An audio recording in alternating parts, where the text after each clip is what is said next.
बिस्मिल्लाहिर्रहमानिर्रहीम। अस्सलाम वालेकुम फ्रेंड्स। इस खूबसूरत ड्रेस को बनाने के लिए मैंने कपड़े की लंबाई 26 इंच ली हुई है और कपड़े को मैंने इस तरीके से डबल किया, वो भी मैं आपको दिखाती हूँ। 12.5 इंच ये डबल पड़ा हुआ है, लेकिन इसको मैंने 2 दफ़ा डबल किया हुआ है, यानी जितना इसका अर्ज़ था ना उस हिसाब से ये मैंने पीस उतार लिए। देखें कपड़े का इतना अर्ज़ था, बड़े अर्ज़ वाला कपड़ा है, तकरीबन 50 के करीब इसका अर्ज़ था। तो ये देखें अभी मैं इसकी चौड़ाई में से 4 इंच यहाँ एक साइड पर एक्स्ट्रा रख रही हूँ, ठीक है।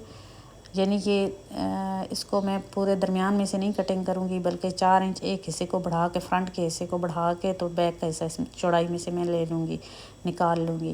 पहले मैंने सारा अर्ज़ रखा हुआ था, अर्ज़ के हिसाब से मैंने पीस उतारा था। अभी देखें अर्ज़ में से मैंने 4 इंच फ्रंट को एक्स्ट्रा रखते हुए ये फ्रंट का पीस उतार लिया और दूसरा जो है वो बैक का है। अब उन दोनों को ऊपर नीचे हम रखेंगे और जो बड़ा हुआ है इसको मैं देखें किस तरीके से करती हूँ।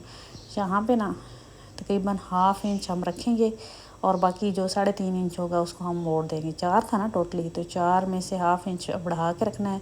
ऊपर नीचे पट्टी सेट आएगी, बटन टेक, और बाकी 3.5 इंच मैंने फ़ोल्ड कर लिया। ये देखें इस तरीके से, ये ½ इंच ये सारा, ठीक है। टोटली ये ऊपर बैक का पार्ट पड़ा हुआ है और नीचे फ्रंट का है। वो तो फ्रंट को हम ऊपर भी रख सकते हैं, क्योंकि उससे ये हमें एक लाइन क्रीज़ बनानी पड़ती है। लाइन खींच लेना अगर चौक की मदद से, तो हम इस फ्रंट को ऊपर रख के ड्राफ्ट बना सकते हैं, क्योंकि फिर फ्रंट के कंधे की कटिंग बहुत एहतियात से करनी होती है। अगर आपने बैक को नीचे रखा, फ्रंट को नीचे रखा हुआ, तो ये देखें इस तरीके से बेशक लाइन खींच लें जो आप बढ़ा के रखा है, और फिर आप फ्रंट को ऊपर करके तो ड्राफ्ट बना लें, क्योंकि ड्राफ्ट इस लाइन के अंदर अंदर बनेगा। ये देखें अब मैंने बन साइड उस तरफ कर ली है। ये बैक ऊपर मैंने रखा हुआ है और नीचे मैंने फ्रंट ½ इंच बढ़ा के रखा हुआ है। लेकिन जो बड़ा हुआ है इसको छोड़ के हमने ड्राफ्ट बनाना है। टोटल मुझे 5.5 इंच चाहिए तीरा, लेकिन इसमें मैंने 1 इंच मज़ीद जमा करना है, 6.5 इंच रखना है, ठीक है। 5.5 था सिविंग अलाउंस समेत, यानी आम नॉर्मल जो ड्रेस होता है। लेकिन इस ड्रेस को बनाने के लिए 1 इंच तीरे में, 1 इंच चेस्ट में और 1 इंच कमर में हम मज़ीद एक्स्ट्रा जमा करेंगे। वो क्यों, वो भी मैं आपको बताती हूँ, क्योंकि इसमें मैंने डिज़ाइनिंग फ्रिल की डिज़ाइनिंग करनी है। तो शोल्डर की लंबाई जितनी नॉर्मली होगी, 5.5 तीरा था ना नॉर्मल, तो 6 इंच शोल्डर की लंबाई लेंगे। इसमें जमा नहीं करना कुछ भी, सिर्फ चौड़ाई में मैंने जिस तरीके से बताया 5.5 था तो 6.5। अब यहाँ पे चेस्ट 7 इंच है, तो हम 8 पे एक निशान लगाएंगे, यानी 1 इंच हम बढ़ा लेंगे और एक ये मैंने कटिंग के लिए लाइन लगाई है। अब यहाँ पे 3.5 4 इंच के फासले पे मैंने कमर ली है, और कमर में भी जितना कमर है ना, तकरीबन चेस्ट 14 इंच थी, तो कमर 13 इंच होगी। 13 में हम 13 का 6.5 आता है, तो यहाँ पे हम 7.5 पे निशान लगाएंगे। यहाँ पे कमर में भी ½ इंच हम पूरा 1 इंच हम जमा कर लेंगे। जितनी भी कमर हो इस ड्रेस को बनाने के लिए, कमर, चेस्ट और तीरे में 1 इंच अपने साइज़ से बढ़ा के लेना है। वो फिर जब हम फ्रिल्स स्टिच करेंगे, ½ इंच एक साइड से सिलाई होगा, हाफ दूसरे से, तो 1 इंच सिलाई में कवर हो जाएगा। अब इसको हम कटिंग कर लेंगे। ½ इंच को शोल्डर को भी डाउन कर लेंगे, शोल्डर की गुलाई भी कर ली है, और गले की चौड़ाई भी जो ½ इंच बढ़ा कर रखा था उसको छोड़ के करनी है। 2 इंच मैंने गले की चौड़ाई ली है, और यहाँ पे हम इसके तीरा जो शोल्डर को डाउन किया ना वो भी हम ले लेंगे, और डबल वाली सारी कटिंग कर लेंगे। और इसके जो चौड़ाई है ना, इसको बढ़ाने के लिए यहाँ पे ये वाला पीस डालेंगे, और इस पीस को इस तरीके से यहाँ से हमने इसको मद्देनज़र रखना होता है। नीचे से तो इसने वैसे भी ये देखिए शेप में कटिंग हो जाना है, तो ऊपर मैंने करके रखा है इसको।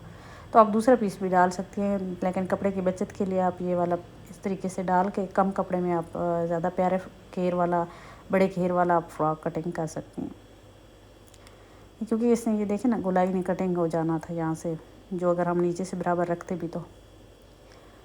अब यहाँ से इस तरीके से इस कली को कटिंग कर लेंगे। इसके बाद इन कलियों को इसके साथ सिलाई कर लेंगे, चेस्ट और कमर पर कट लगा लेंगे, और जो शोल्डर को डाउन किया था वो भी मैंने काट लिया और कट लगा लिए गले पर। अब दूसरी साइड पे भी चेस्ट कमर को हमने ड्रा कर लिए, क्योंकि ताकि साइज़ हमारा बराबर रहे। अब ये नीचे वाला फ्रंट का पार्ट था ना, तो ये एहतियात से गहरी कटिंग हमने नीचे वाले पार्ट पे करनी है। इसके बाद यहाँ पे गले के लिए मैंने बताया था 2 इंच और 2.5 इंच मैंने गले की लंबाई ली है, क्योंकि यहाँ पे हम कॉलर लगाएंगे, तो 2.5 इंच और 2 इंच मैंने गले की चौड़ाई कटिंग की है। अब यहाँ से इस तरीके से बराबर रखते हुए ½ इंच बैक के गले को भी कटिंग की है, पिछला गला भी हाफ इंच कटिंग कर लिया। अब इस तरीके से शोल्डर की हम पैमाइश कर लेंगे और फिर स्लीव्स कटिंग करेंगे। अब जो मैंने 1 इंच रखा था ना बढ़ा के तीरे में और चेस्ट में और कमर में, उसके लिए यहाँ पे देखें 4.5 इंच कमर तक हम 4.5 इंच पे निशान लगाएंगे और यहाँ सीधी लाइन खींच लेंगे। इसको यहाँ से हम कटिंग कर लेंगे कमर तक। इस कट में जब फ्रिल स्टिच होगी तो आपको पता है हाफ इंच एक साइड से सिलाई होगा, हाफ इंच दूसरी साइड से, तो जो आपने बढ़ा कर रखा था 1 इंच वो कवर हो जाएगा। अब पहले ये जोड़ लेंगे कलियाँ। इसके बाद ये यहाँ से जुड़ा हुआ था क्योंकि फ्रंट के लिए 4 इंच जब मैंने रखा था तो उस तरफ मैंने खोल के रखा था। अब हम इसके तीरे को जोड़ लेंगे सबसे पहले। बस ड्रेस की जो थी ना कटिंग वही मुश्किल थी, बाकी इसमें कुछ भी नहीं था। तो मैं आपको मेन पॉइंट समझा देती हूँ स्टिचिंग में भी।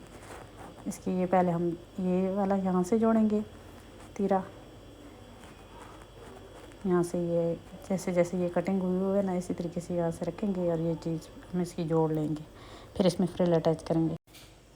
फ्रॉक की कटिंग मैंने आपसे शेयर की थी क्योंकि स्टिचिंग मैंने इस तरह के ड्रेस की कमीज शलवार की हुई है। अभी आज मैंने फ़्रॉक बनाया है। फ्रिल हमने इसकी शोल्डर पर मैंने आपको बताया जो कट रखा था उसमें हमने फ्रिल को अटैच किया है और ऊपर हमने ये 1.25 इंच की पट्टी कटिंग की थी जिसको दोनों साइडों से आयरन की मदद से ये रेडी करके यहाँ पे लगा दिया, एक बो बना के लगा दिया एंड में। और फ्रिल को हमने दोनों साइड से शेप दी थी और गले पर कॉलर लगाया जो कि एक साइड से शुरू होकर पीछे से आके दूसरी साइड पे ख़त्म हुआ है और बटन लगाए हैं। इस पर हमने कॉज बटन किए हैं और आप इसकी शेप देखिएगा। 1 मिनट में आपको चेक करवाती हूँ कितना खूबसूरत ये रेडी हुआ। मिलते हैं नेक्स्ट किसी वीडियो में नई कलर स्कीम और नया डिज़ाइन के साथ। तब तक के लिए अल्लाह हाफिज़।